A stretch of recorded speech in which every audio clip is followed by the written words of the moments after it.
Las has visto en las ilustraciones de los libros de iglesia. Figuras delicadas con velos blancos, sonrisas serenas, siempre en segundo plano, siempre en silencio. Las madres devotas, las esposas obedientes, las santas sin historia propia. La imagen que nos han transmitido durante siglos es la de mujeres que existieron como telón de fondo de la historia de los hombres. Pero si abres el texto de la Escritura con ojos atentos, lo que encuentras es completamente diferente y mucho más poderoso. Las mujeres de la Biblia no son decoración, son estrategas, profetisas, guerreras, sobrevivientes, fundadoras de naciones, salvatrices de pueblos enteros. Son mujeres que engañaron a reyes, que desafiaron a faraones, que atravesaron el desierto solas, que financiaron movimientos que cambiaron el mundo. Son mujeres cuyas historias fueron preservadas en el texto sagrado, no como curiosidades, sino como columnas vertebrales de la narrativa de la redención. Lo que nunca te enseñaron no es que estas mujeres existieron, es quienes fueron realmente. Y eso es exactamente lo que vamos a explorar hoy.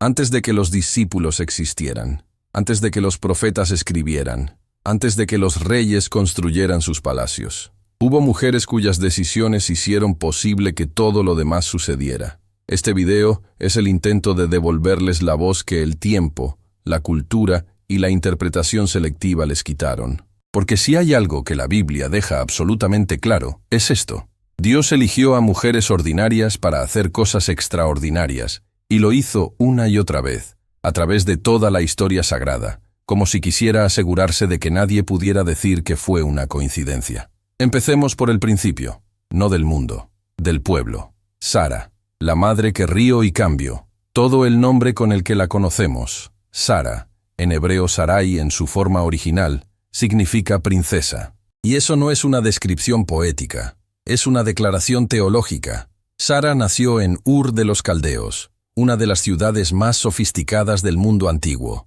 No era una mujer de campo sin educación. Era parte de una clase alta en una civilización avanzada. Y cuando su marido Abraham escuchó la voz de un Dios desconocido que le pedía que abandonara todo lo que conocía para ir a ninguna parte en particular, Sara lo siguió.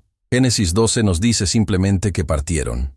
No nos dice lo que Sara pensó al empacar todo lo que tenía para seguir a un hombre que seguía a una voz invisible. Pero el texto nos da algo más revelador que sus palabras. Nos da sus acciones. Sara fue una mujer que esperó durante décadas una promesa que parecía biológicamente imposible. La promesa era que ella y Abraham serían padre y madre de naciones. El problema era que el tiempo pasaba y su vientre seguía vacío. Génesis 18 registra el momento en que 3 visitantes, que resultan ser mensajeros divinos, le dicen a Abraham que Sara tendrá un hijo el año siguiente. Sara, que escucha desde la entrada de la tienda, se ríe. No de alegría, de incredulidad. Tiene 90 años. Y sin embargo, Génesis 21 registra el cumplimiento exacto de esa promesa. Y cuando el bebé nace, Sara lo llama Isaac, que en hebreo significa él ríe, porque ella dijo algo que el texto preserva con precisión.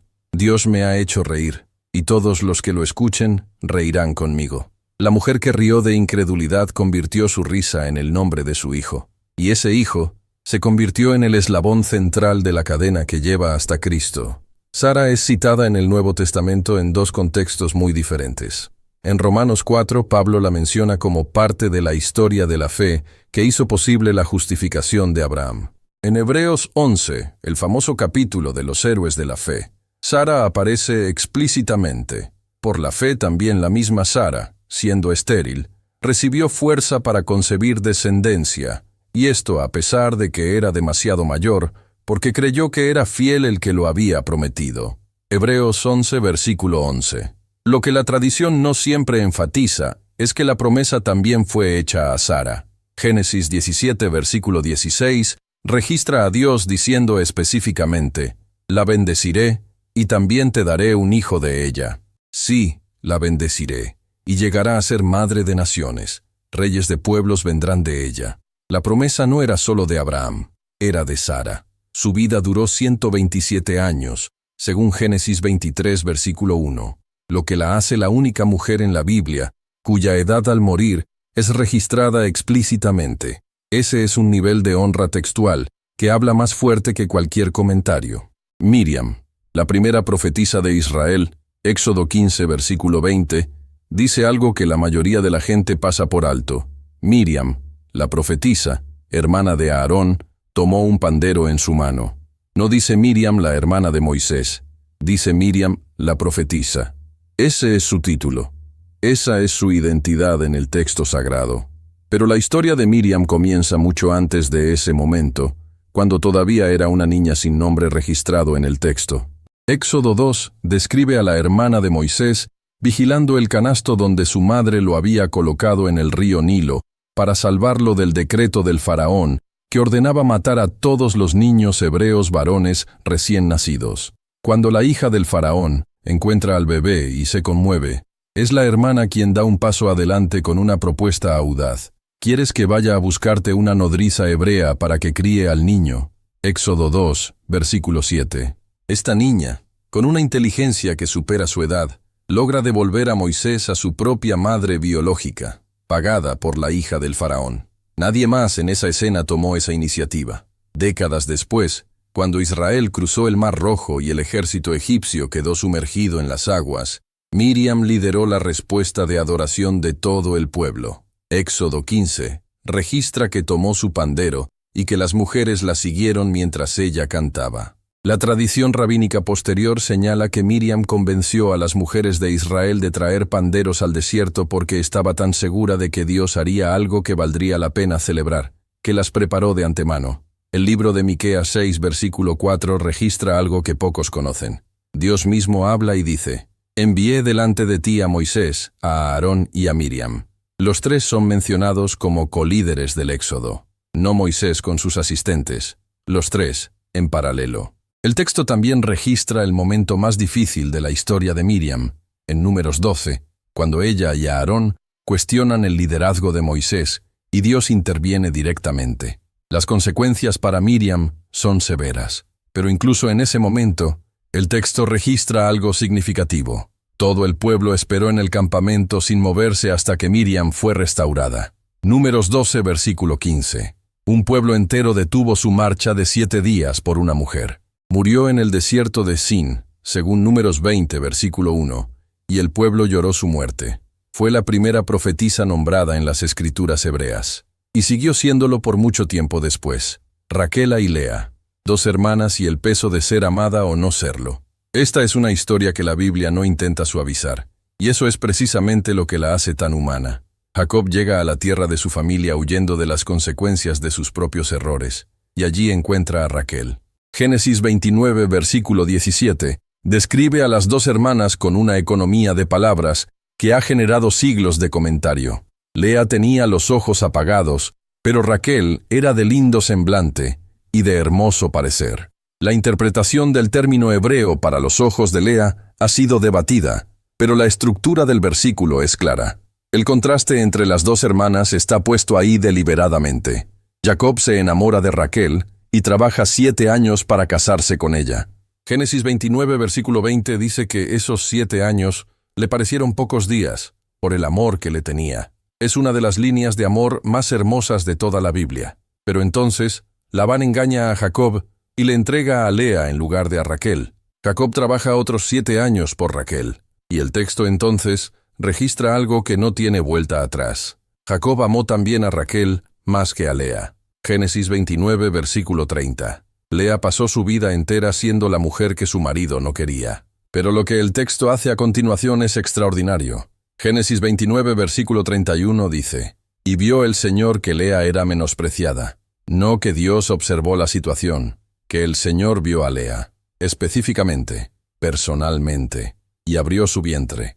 Los nombres que Lea le pone a sus hijos son una ventana directa a su alma. Al primero lo llama Rubén y dice: «El Señor ha visto mi aflicción». Al segundo, Simeón: «El Señor ha oído que yo era menospreciada». Al tercero, Leví: «Esta vez se unirá mi marido a mí». Al cuarto, Judá: «Esta vez alabaré al Señor». 4 hijos, 4 nombres, una mujer procesando su dolor en voz alta ante Dios y encontrando en él lo que su marido no le daba. Y aquí está lo que la historia no siempre te dice. Judá, el 4º hijo de Lea, la mujer no amada, es el ancestro de David. Y David es el ancestro de Jesús. La línea mesiánica no pasó por la amada Raquel, pasó por Lea, la que fue vista por Dios cuando nadie más la veía. Raquel también es fundamental. Su hijo José salvó literalmente a su familia y a naciones enteras durante el hambre registrada en Génesis 41 al 47. Y su hijo Benjamín fue el padre de la tribu de la que vendría el apóstol Pablo siglos más tarde. Pero cuando Raquel muere al dar a luz a Benjamín, Génesis 35 registra que Jacob le puso una columna sobre su sepultura, y Jeremías 31, versículo 15, siglos después, habla de Raquel llorando por sus hijos. Una mujer cuya presencia siguió resonando en la memoria colectiva de Israel durante generaciones. Dos hermanas, dos tipos de dolor, dos formas de ser usadas por Dios, y ninguna de las dos eligió el papel que le tocó. Rebeca, la mujer que decidió por sí misma, Génesis 24, es uno de los capítulos más largos del libro, y casi todo él es la historia de cómo el siervo de Abraham fue a buscar una esposa para Isaac. El capítulo tiene 67 versículos, y en el versículo 58 ocurre algo que no debería pasar desapercibido. Después de que el siervo de Abraham llega a la familia de Rebeca y explica su misión, la familia acepta que ella se vaya. Pero le preguntan a Rebeca directamente, ¿quieres ir con este hombre? Y Rebeca responde, sí, iré. En un mundo donde las mujeres no tomaban esas decisiones, el texto preserva su respuesta. Una sola línea, pero es su línea. Rebeca era conocida en su familia como una mujer de gran determinación. Cuando el siervo llegó al pozo y le pidió agua, ella no solo le dio a él, sino que ofreció dar de beber a todos sus camellos. Génesis 24, versículo 19. Un camello puede beber entre 100 y 150 litros de agua después de un viaje largo. El siervo llegó con 10 camellos. La matemática de ese gesto de generosidad es física. Rebeca no era una figura pasiva.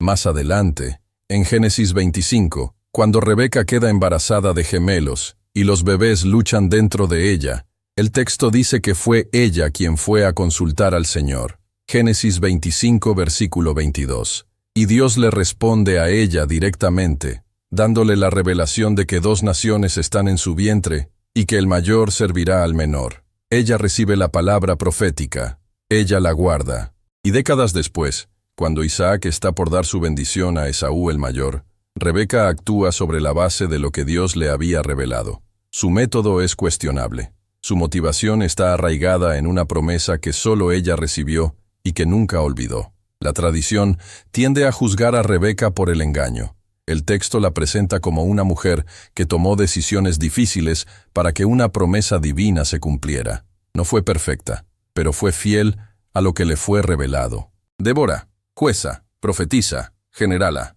Si alguna vez alguien te dice que la Biblia no tiene mujeres en posiciones de liderazgo público, la respuesta tiene 4 sílabas. Débora. Jueces 4, versículo 4 la presenta así. Gobernaba en aquel tiempo a Israel una mujer llamada Débora, profetisa, mujer de Lapidot, sin explicación, sin disculpa, sin indicación de que esto fuera extraordinario para el texto. Simplemente era lo que era. Débora juzgaba a Israel. El texto en Jueces 4, versículo 5 dice que se sentaba bajo la palma de Débora, entre Ramá y Betel, en el monte de Efraín, y los israelitas subían a ella a juicio. Era el árbitro de los conflictos del pueblo. Era la voz de Dios para la nación. Y cuando Israel estaba siendo oprimido por el general cananeo Sísara con 900 carros de hierro, fue Débora quien convocó a Barak, el comandante militar, y le dio la instrucción divina para la batalla. Jueces 4, versículo 6. ¿No te ha mandado el Señor Dios de Israel que vayas y juntes tus tropas? Barak, el comandante militar, le dijo algo revelador. Si tú vas conmigo, iré, pero si no vas conmigo, no iré. Jueces 4, versículo 8. El general del ejército de Israel no quería ir a la batalla sin la profetisa, y ella fue. Y la victoria llegó exactamente como ella había dicho que llegaría. Jueces 5 es el cántico de Débora, una de las composiciones poéticas más antiguas de toda la Biblia, según los estudiosos del hebreo antiguo. En ese cántico, Débora se llama a sí misma Madre en Israel, no reina, no dictadora, madre. Su historia no termina con una nota trágica, no muere en batalla, no es depuesta, El texto en Jueces 5, versículo 31, dice que la tierra reposó 40 años, 4 décadas de paz bajo su liderazgo. Débora no es la excepción que prueba la regla. Es la demostración de que cuando Dios necesita a alguien para una tarea, el criterio de selección no es el género. Ruth, la extranjera que eligió el amor fiel. El libro de Ruth tiene 4 capítulos, y cada uno de ellos existe para presentarnos a una mujer que no tenía ninguna razón para hacer lo que hizo, y lo hizo de todos modos. Ruth era moabita. Para los lectores del texto hebreo, eso es una declaración de contexto enormemente significativa. Los moabitas eran considerados enemigos históricos de Israel. Deuteronomio 23, versículo 3. Explícitamente excluye a los moabitas de la congregación del pueblo de Dios hasta la 10ª generación. Ruth era exactamente el tipo de persona que el texto legal israelita describiría como outsider permanente. Y sin embargo, cuando Noemí, su suegra, decide regresar a Belén después de la muerte de su marido y sus 2 hijos, incluido Malón, el marido de Ruth, le da a sus nueras la oportunidad de marcharse, de volver a sus familias, de rehacer sus vidas. Orfa, la otra nuera, llora y se va. Y entonces Ruth dice algo que la Biblia ha preservado durante 3000 años. Ruth 1, versículos 16 y 17. No me ruegues que te deje y me aparte de ti, porque a donde quiera que tú fueres, iré yo, y donde quiera que vivieres, viviré. Tu pueblo será mi pueblo, y tu Dios mi Dios. Esas palabras no son un poema de amor romántico, aunque hayan sido usadas así en miles de bodas. Son un pacto. Son una declaración de lealtad absoluta de una joven viuda hacia una anciana que le dijo que no tenía nada que ofrecerle. Ruth eligió a Noemí cuando no había ningún beneficio lógico en hacerlo. Lo que el libro de Ruth documenta a continuación es la forma en que esa fidelidad fue recompensada con una providencia que nunca anuncia su propio nombre. Ruth va a espigar a los campos para alimentar a ella y a Noemí, y termina en el campo de Booz, un pariente de la familia de su suegro. Booz nota a Ruth. Instruye a sus jornaleros que la protejan y dejen caer grano extra para ella. Le hace preguntas, y cuando le preguntan quién es, la respuesta que recibe es la joven moabita que volvió con Noemí. Ruth 2, versículo 6. La fama de Ruth la había precedido. Su acto de fidelidad hacia Noemí era ya conocido en Belén. Al final del libro, Booz se casa con Ruth, actuando como pariente redentor según la ley del levirato. Y Ruth tiene un hijo llamado Obed. Y Obed es el padre de Isaí. Y Isaí es el padre de David. Ruth, la moabita, la extranjera, la outsider permanente según la ley, aparece en Mateo 1 en la genealogía de Jesucristo. Una de solo 5 mujeres nombradas en esa genealogía. El texto no se disculpa por incluirla. La incluye porque es parte de la historia. La teología de Ruth es simple y devastadora. El amor fiel, lo que el hebreo llama hesed, que significa amor leal o misericordia constante, no conoce fronteras étnicas, religiosas ni culturales. Y Dios lo honra donde quiera que lo encuentre. Hannah, la mujer que negoció con Dios. Primera de Samuel comienza con una escena de dolor privado que se va a convertir en el punto de origen de una de las etapas más importantes de la historia de Israel. Hannah no puede tener hijos. En el mundo antiguo del cercano oriente, eso no era simplemente una tragedia personal. Era una condición que afectaba el estatus social de una mujer, su seguridad económica, su lugar en la familia. Y el texto añade una capa de crueldad adicional. La otra esposa de su marido, Penina, que sí tenía hijos, la provocaba continuamente. Primera de Samuel 1, versículo 6 dice que la irritaba, haciéndola enojar, porque el Señor no le había concedido tener hijos, año tras año. Elcana, su marido, la amaba, pero su amor no podía resolver el dolor de Hannah. Primera de Samuel 1, versículo 8 registra que le preguntó: Hannah, ¿por qué lloras y por qué no comes? ¿Por qué está triste tu corazón? ¿No te soy yo mejor que 10 hijos? Es una pregunta llena de genuino amor y de una incomprensión también genuina. Hannah no responde. Se levanta y va al templo. Lo que sucede en el templo es uno de los momentos más íntimos y teológicamente ricos de todo el Antiguo Testamento. Primera de Samuel 1, versículo 10 dice que ella con amargura de alma oró al Señor y lloró abundantemente. Y entonces hizo un voto: Señor de los ejércitos, si te dignas mirar la aflicción de tu sierva, y te acuerdas de mí, y no te olvidas de tu sierva, sino que das a tu sierva un hijo varón, yo lo dedicaré al Señor todos los días de su vida. El sacerdote Elí la ve moviendo los labios sin emitir sonido, y asume que está ebria. Le reprocha. Y Hana, en su angustia, lo corrige. No, señor mío, soy una mujer atribulada de espíritu. No he bebido vino ni cosa embriagante, sino que he derramado mi alma delante del Señor. Primera de Samuel 1, versículo 15. Hana no estaba pidiendo. Estaba negociando desde las profundidades de su ser con el único que podía responder. Y Dios respondió. El niño que nació de esa oración fue Samuel, el profeta que ungió a Saúl. El mismo profeta que más tarde ungió a David cuando Saúl falló.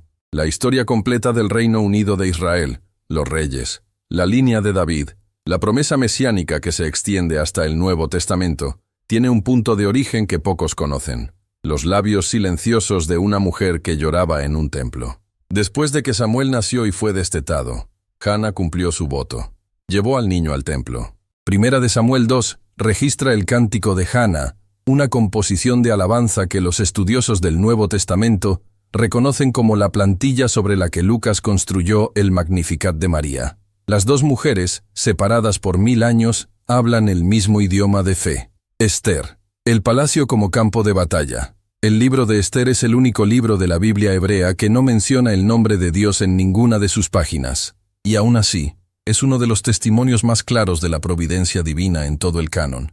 Esther era judía en el exilio, criada por su primo Mardoqueo, después de quedar huérfana. El contexto es el imperio persa bajo el rey Asuero, identificado por la mayoría de los estudiosos como Jerjes I, que reinó entre el 486 y el 465 a.C.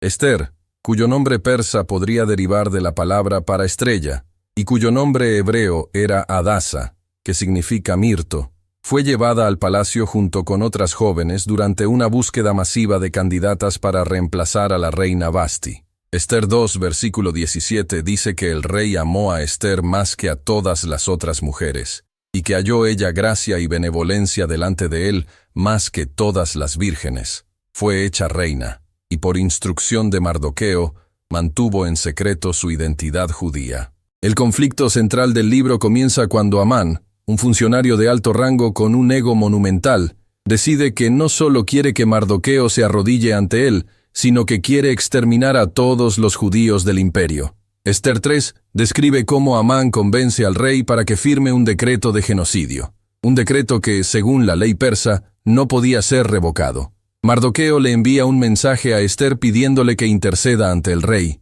Y aquí viene el momento que define todo el libro. Esther responde que acercarse al rey sin ser convocada es penado con la muerte, a menos que el rey extienda su cetro de oro. Y entonces Mardoqueo le dice algo que se ha convertido en una de las frases más citadas del Antiguo Testamento. Esther 4, versículos 13 y 14.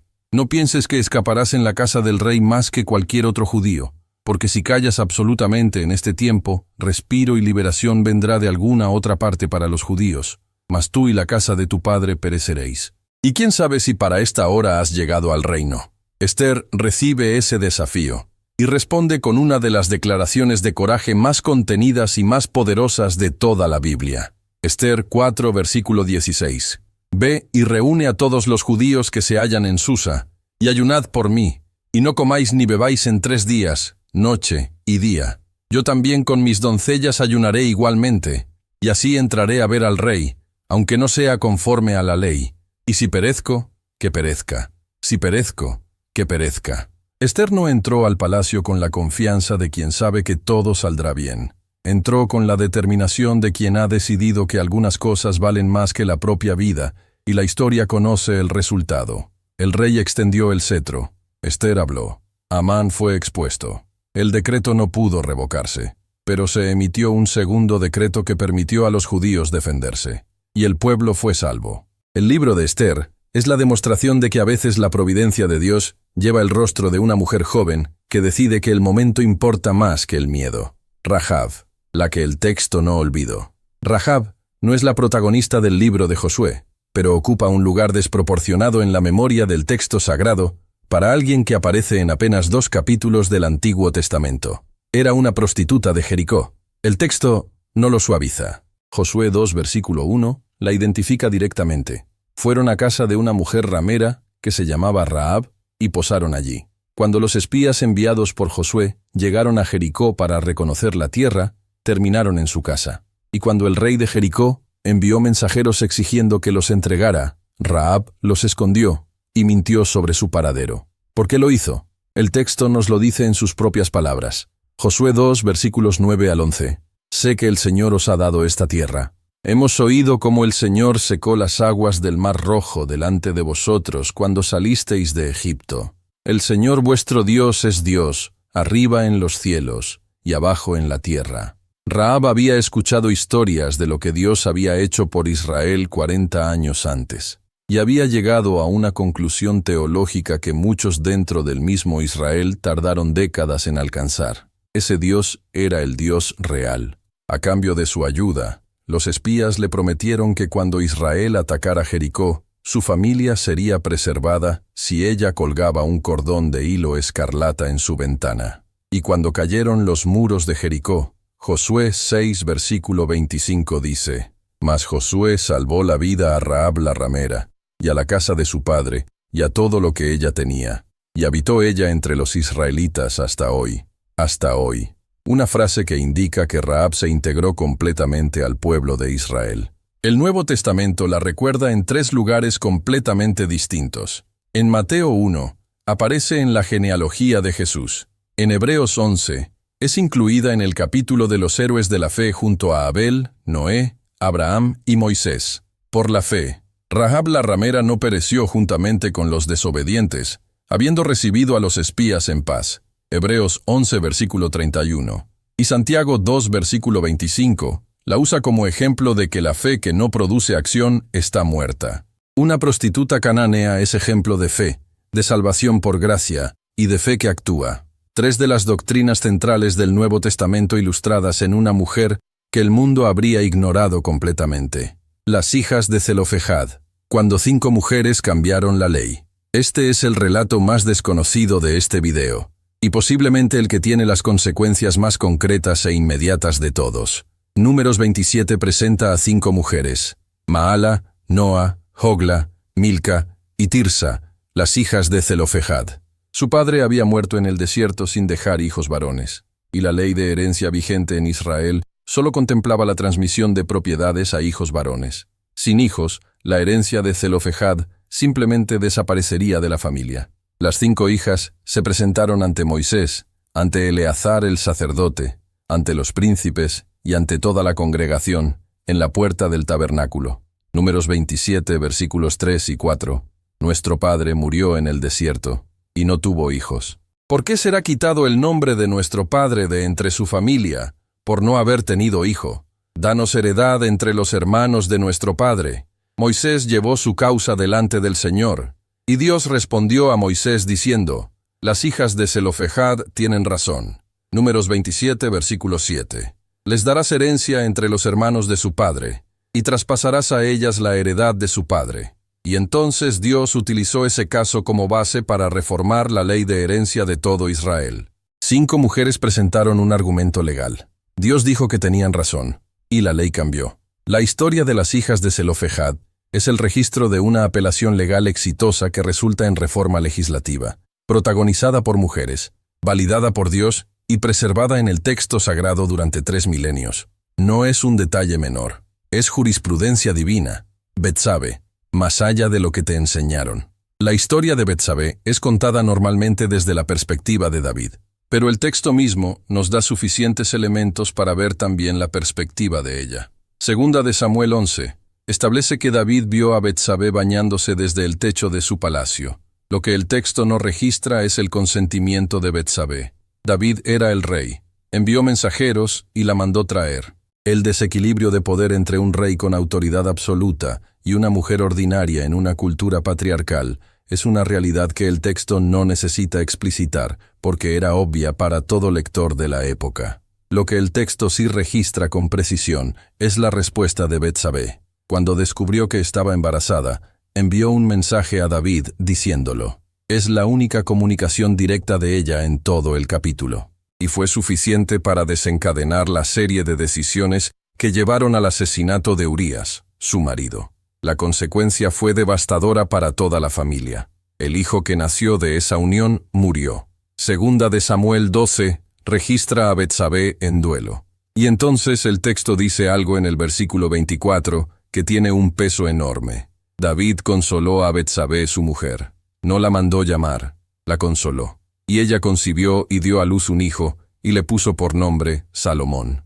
La historia de Betsabé no termina en su victimización. Termina en Primera de Reyes 1, donde Betsabé actúa con una astucia política considerable para asegurar el trono para Salomón cuando el rey David está en sus últimos días, y otro hijo, Adonías, estaba intentando proclamarse rey. Primera de Reyes 1, versículo 17, registra a Betsabé hablando directamente al rey, recordándole su promesa, asegurando el futuro de su hijo. No fue una víctima pasiva el resto de su vida. Fue una mujer que navegó circunstancias que no eligió y encontró agencia donde pudo. Y Salomón, su hijo, construyó el templo. La presencia de Betsabé en Mateo 1, identificada simplemente como la que fue mujer de Urías, es un recordatorio de que la genealogía de Cristo no pretende ser una lista de vidas perfectas. Es un mapa de gracia que opera en medio de la historia complicada y real de personas reales. Hulda, la profetisa, a la que consultaron los reyes. Segunda de Reyes 22, registra uno de los momentos más importantes de la historia religiosa de Israel. El rey Josías ha encontrado el libro de la ley, probablemente el Deuteronomio, en el templo durante una renovación. Al escuchar sus palabras, se da cuenta de la magnitud del alejamiento de Israel de los mandamientos de Dios y rasga sus vestiduras en señal de arrepentimiento. Entonces envía a sus funcionarios más importantes a consultar al Señor. Y el texto dice, en Segunda de Reyes 22, versículo 14, que fueron a la profetisa Hulda, que habitaba en Jerusalén, en el segundo barrio. Hulda no es una figura marginal en este texto. Es el árbitro teológico de uno de los momentos más críticos de la historia de Judá. El rey más reformista de la historia de Israel. El hombre de quien Segunda de Reyes 23, versículo 25, dice que no hubo antes de él rey que se convirtiese al Señor de todo su corazón, de toda su alma y de todas sus fuerzas. Consulta a una mujer para saber qué dice Dios. Y Hulda habla. Su mensaje en Segunda de Reyes 22, versículos 15 al 20, es explícito, detallado y en dos partes. Una palabra de juicio para el pueblo que ha abandonado a Dios, y una palabra personal de misericordia para el rey Josías, porque su corazón se humilló. Porque lloraste delante de mí, yo también te he oído, dice el Señor. Los estudiosos del texto hebreo señalan que en ese momento había al menos 2 profetas masculinos activos en Jerusalén, Jeremías y Sofonías. Y sin embargo, el rey envió a consultar a Hulda. Ese dato habla más alto que cualquier comentario sobre su importancia. María Magdalena. El testigo que la tradición intentó borrar, María Magdalena, es posiblemente la mujer del Nuevo Testamento sobre quien más se ha especulado, tergiversado y construido narrativas sin base textual. Lo primero que hay que decir es lo que el texto dice y lo que no dice. Lucas 8, versículo 2, la introduce diciendo que de ella habían salido 7 demonios. Eso es todo lo que el texto dice sobre su pasado. No dice que era prostituta. No dice que era pecadora pública. Ese es un error histórico que se originó en un sermón del Papa Gregorio Magno en el año 591 después de Cristo, en el que confundió a 3 mujeres distintas del Nuevo Testamento. Esta confusión fue oficialmente corregida por la Iglesia Católica en 1969. El texto nunca la identifica como prostituta. Lo que el texto sí dice sobre María Magdalena es considerablemente más importante. Lucas 8, versículos 1 al 3, la menciona como parte de un grupo de mujeres que acompañaban a Jesús y a los 12, y que les servían de sus bienes. Era parte del círculo íntimo. Estaba allí. Financieramente sostenía el ministerio. Pero lo que la distingue de todos los demás personajes del Evangelio es lo siguiente. Los 4 evangelios están de acuerdo en algo que es extraordinariamente inusual dado que frecuentemente difieren en detalles. María Magdalena estuvo presente en la crucifixión. María Magdalena estuvo presente en el entierro. Y María Magdalena fue la primera en llegar al sepulcro el domingo por la mañana. Y Juan 20 registra que fue la primera en encontrarse con el resucitado. Juan 20 versículos 14 al 17 Describe el momento en que María Magdalena, llorando frente a la tumba vacía, escucha a alguien llamarla por su nombre, María, y ella lo reconoce. Raboni, Juan 20, versículo 16.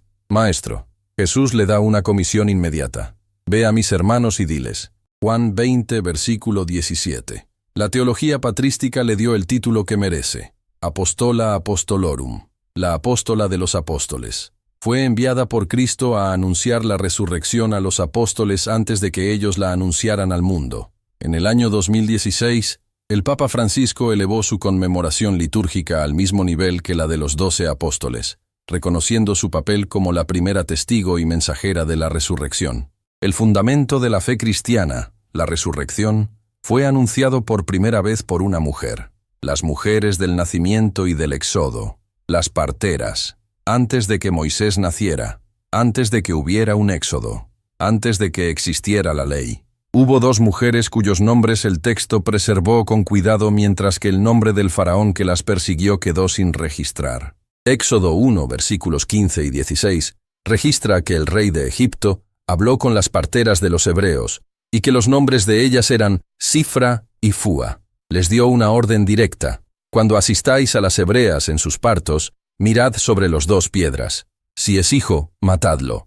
Y si es hija, entonces viva. Éxodo 1, versículo 17 dice, pero las parteras temieron a Dios, y no hicieron como les mandó el rey de Egipto, sino que preservaron la vida de los niños. Cuando el faraón las interrogó, respondieron con una creatividad considerable, diciendo que las mujeres hebreas parían antes de que las parteras llegaran. Y el texto añade en Éxodo 1, versículo 21, y por cuanto las parteras temieron a Dios, Él prosperó sus familias. Sifra y Fúa son las primeras figuras en el libro del Éxodo que desobedecen al poder estatal por lealtad a una autoridad moral superior. Antes de Moisés, antes de las plagas, antes de la zarza ardiente, 2 mujeres decidieron que hay órdenes que no se obedecen, y el texto recuerda sus nombres. El faraón, en cambio, queda en el anonimato. Priscila, la teóloga del primer siglo. Priscila aparece 6 veces en el Nuevo Testamento, y en 4 de esas 6 menciones, su nombre aparece antes que el de su marido Aquila. En el mundo antiguo, cuando se nombraba a los miembros de una pareja, el nombre que aparecía primero era el del miembro más prominente o de mayor estatus. El patrón en el caso de Priscila y Aquila sugiere que ella era reconocida como la figura de mayor peso intelectual o de liderazgo entre los 2. Hechos 18 registra que Pablo vivió con ellos en Corinto durante 1 año y medio, trabajando juntos como fabricantes de tiendas y enseñando en la sinagoga. Cuando Pablo partió hacia Siria, Priscila y Aquila lo acompañaron hasta Éfeso y se quedaron allí. Y entonces ocurre algo que el texto registra con total normalidad. Hechos 18, versículo 24, introduce a Apolos, descrito como un hombre elocuente, poderoso en las Escrituras, que había sido instruido en el camino del Señor y enseñaba con fervor. Pero su conocimiento era incompleto. Conocía el bautismo de Juan, pero no el bautismo cristiano. Hechos 18, versículo 26 dice, cuando le oyeron Priscila y Aquila, le tomaron aparte y le expusieron con más exactitud el camino de Dios. Priscila instruyó teológicamente a uno de los predicadores más elocuentes del primer siglo cristiano. El texto no tiene ningún problema con eso.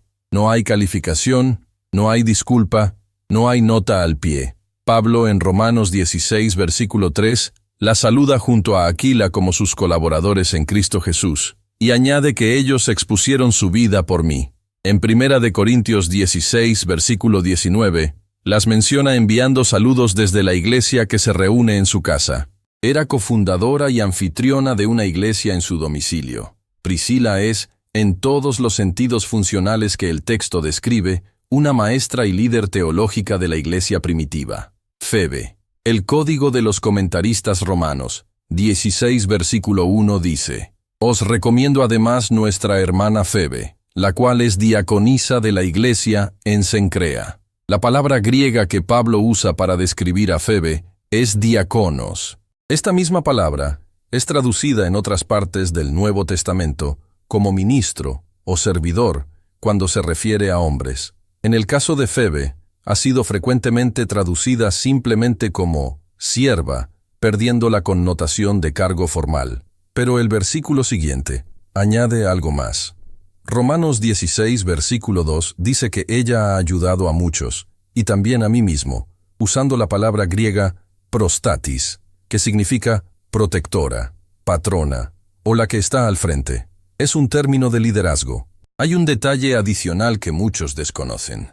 La carta a los romanos, uno de los documentos teológicos más importantes de la historia del cristianismo, fue físicamente transportada por Febe desde Corinto hasta Roma. En el mundo antiguo, el portador de una carta no era simplemente un mensajero, era quien la presentaba, la leía en voz alta a la congregación y respondía preguntas sobre ella. Febe fue, en sentido funcional, la primera presentadora pública del libro de Romanos. Junia, el nombre que cambiaron Romanos 16 versículo 7 dice: «Saludad a Andrónico y a Junias, mis parientes y mis compañeros de prisión, los cuales son muy estimados entre los apóstoles».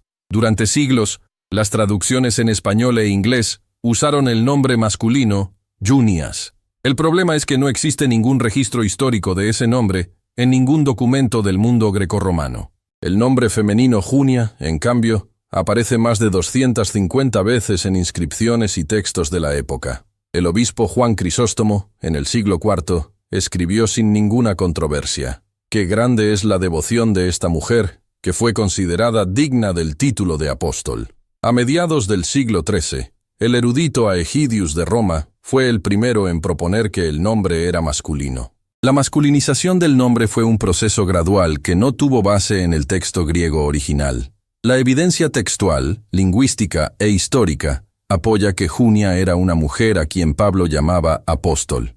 En 1998, el texto griego estandarizado del Nuevo Testamento, el Novum Testamentum Graece, conocido como el texto de Nestle Aland en su 27ª edición, fue actualizado para reflejar el consenso académico y restaurar el nombre femenino, Junia.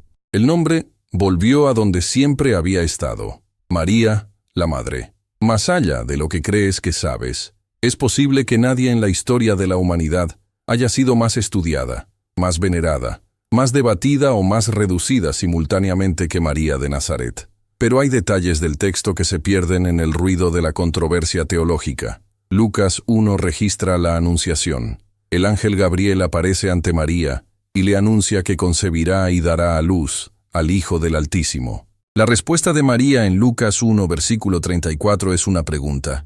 ¿Cómo será esto? Es la respuesta de alguien que piensa, que procesa, que no simplemente acepta sin entender. Y entonces, después de la explicación, María responde en Lucas 1 versículo 38. «He aquí la sierva del Señor, hágase conmigo conforme a tu palabra». Ese consentimiento tiene un peso teológico que la tradición reconoce. Sin ese sí, la historia de la redención hubiera tomado otro camino. Pero más allá de ese momento, el texto nos da a una mujer que actúa. Lucas 1 versículo 39 dice que María se levantó en aquellos días y fue deprisa a las montañas, a una ciudad de Judá. Fue a ver a su prima Elisabet, que también estaba embarazada de manera milagrosa. Y cuando Elisabet la saluda, María canta. El Magnificat, Lucas 1 versículos 46 al 55, es el texto más largo que cualquier mujer pronuncia en el Nuevo Testamento. No es una oración privada. Es una declaración teológica pública de lo que Dios está haciendo en la historia. Habla de derribar a los poderosos de sus tronos, de exaltar a los humildes, de llenar de bienes a los hambrientos. Es un texto de teología política y social de primer orden. El texto también registra a María siguiendo a Jesús durante su ministerio. Juan 2 la muestra en las bodas de Caná, diciéndole a los sirvientes algo que encapsula toda su teología: «Haced todo lo que Él os dijere». Juan 2, versículo 5. Y Juan 19, versículo 25, la ubica al pie de la cruz, no huyendo, como la mayoría de los discípulos, al pie de la cruz. Después de la resurrección y la ascensión, Hechos 1, versículo 14, la menciona como parte del grupo de discípulos reunidos en el aposento alto, perseverando en oración. Estuvo allí el día de Pentecostés, estuvo en el nacimiento de la iglesia. María no es solo el instrumento de la encarnación, es discípula, es testigo. Es la mujer que dijo sí al plan más extraordinario de la historia humana cuando nadie más lo sabía. Lo que estas historias nos dicen, cada una de estas mujeres podría haber sido ignorada por el texto. El mundo que las rodeaba, en su gran mayoría, las ignoraba. Y sin embargo, el texto las recuerda, las nombra, les da voz, preserva sus palabras, sus decisiones, sus dudas, sus victorias y sus derrotas. Eso no es un accidente editorial, es una declaración teológica. Hay tres cosas que estas historias demuestran de forma acumulativa e irrefutable. La primera es que Dios trabaja a través de quien Él elige, no a través de quien la cultura permite. Débora juzgó a Israel cuando Israel necesitaba un juez. Hulda fue consultada sobre la ley cuando la nación necesitaba una voz profética. María Magdalena fue enviada a anunciar la resurrección cuando el mundo necesitaba un testigo. En ninguno de esos casos el texto se disculpa. En todos ellos, la historia avanza porque una mujer hizo lo que le fue encomendado. La segunda es que la fidelidad en el anonimato tiene consecuencias que trascienden el tiempo. Hannah oró en silencio y de esa oración vino Samuel. Las hijas de Zelofejad hablaron en público y la ley cambió para siempre. Sifra y Fúa desobedecieron en privado y un pueblo sobrevivió. No hace falta un papel protagónico en la historia visible para tener un papel protagónico en la historia real. La tercera es la que más me parece que necesitamos escuchar hoy. Estas historias no fueron escritas para inspirar a las mujeres solamente. Fueron escritas para decirle a toda persona que lee: el criterio de Dios para elegir a alguien nunca fue el que el mundo usa. No fue el género, no fue el origen étnico, no fue el estatus social, no fue la historia previa. Rahab era una prostituta cananea. Ruth era una moabita. Débora era una mujer en una cultura de guerra. Hannah era una mujer estéril en una cultura que valoraba la fertilidad por encima de todo. Y cada una de ellas aparece en el texto no como curiosidad, sino como evidencia. Evidencia de que el Dios de la Biblia ve a las personas que el mundo ha decidido no ver. Evidencia de que el poder que mueve la historia no requiere permiso de ninguna estructura cultural humana para operar. Evidencia de que si hay algo que atraviesa toda la Escritura, desde Génesis hasta Apocalipsis, es esto. Dios llama a quien Él llama, equipa a quien Él equipa, y usa a quien está dispuesto a responder. Y esa invitación nunca ha tenido género. Si este video te abrió algo en una historia que creías conocer, la mejor forma de ayudar a que otros la encuentren es suscribirte y dejar un comentario, aunque sea una sola palabra. Así es como este contenido llega a quien lo necesita. Y si conoces a alguien para quien estas historias puedan significar algo, compártelo con esa persona. Nos vemos en el próximo video.